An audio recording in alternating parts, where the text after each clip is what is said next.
আসসালামু আলাইকুম। কি অবস্থা সবার? আশা করি ভালো আছেন। আলহামদুলিল্লাহ আমিও ভালো আছি। অনেকদিন যাবৎ ভিডিও দিতেছি না। তো চিন্তা করলাম আসলে একটা ভিডিও দেওয়া যাক। তার কারণ হচ্ছে গতকাল হচ্ছে 18 তারিখ, আজকে তো হচ্ছে 19 তারিখ। গতকাল হচ্ছে আমার বন্ধু বিএফএস গ্লোবালে গেছিল। শুভ তার কিছু কাগজপত্র নিয়ে। সে অনেকক্ষণ ছিল, ওই হিসাবে বিএফএস গ্লোবাল সম্পর্কে খোঁজখবর নেওয়া। কী পরিমাণ ভিসা পাইছে অ্যান্ড হচ্ছে কী পরিমাণ অ্যাপয়েন্টমেন্ট পাইছে এই সম্বন্ধে একটু খোঁজখবর নেওয়ার চেষ্টা করছি। তো জানছি, আমি প্রতিনিয়ত অবশ্যই খোঁজখবর নিতেছি, জানতেছি, তবে আপডেটটা দেওয়া হয় না আর কি। আপডেটটা দেওয়া হয় না, ভিডিও করা তেমন একটা টাইম পাই না।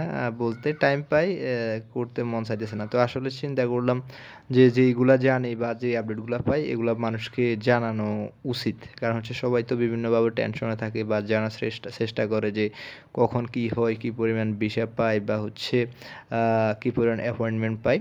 তো আমি আজকে যেই সংখ্যাটা বলবো ভিসা অ্যান্ড অ্যাপয়েন্টমেন্টের, এটা হচ্ছে ও যেই পরিমাণ টাইম ছিল ওইখানে যেই পরিমাণ ভিসা হইতে অ্যান্ড অ্যাপয়েন্টমেন্ট পাইতে দেখছে ওইটাই বলবো।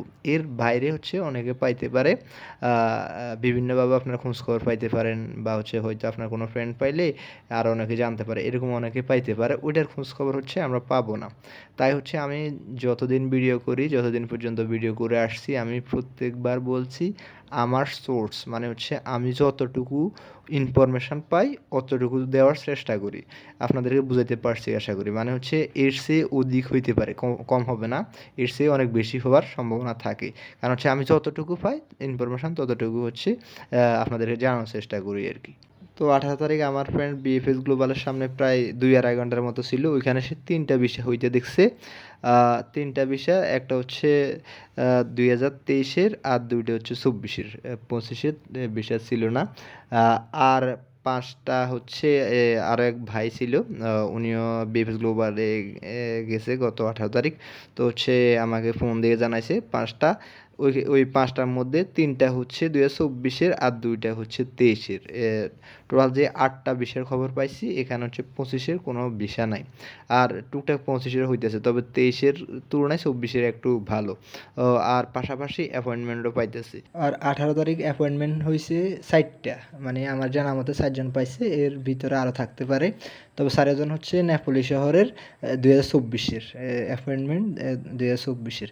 আর যেহেতু 23-এর হচ্ছে রিটার্ন পাসপোর্ট ওগুলা দিয়ে ফেলছে, আবার তারাও নতুন করে হচ্ছে অ্যাপয়েন্টমেন্ট বলা যাবে না, তাদেরকে হচ্ছে আবার পাসপোর্ট সাবমিট করতে বলবে। তো বর্তমানে যারা অ্যাপয়েন্টমেন্ট পাইতেছে তারাও একেবারে পাসপোর্ট সাবমিট করতেছে, একেবারে ভিসা পাবে আর কি।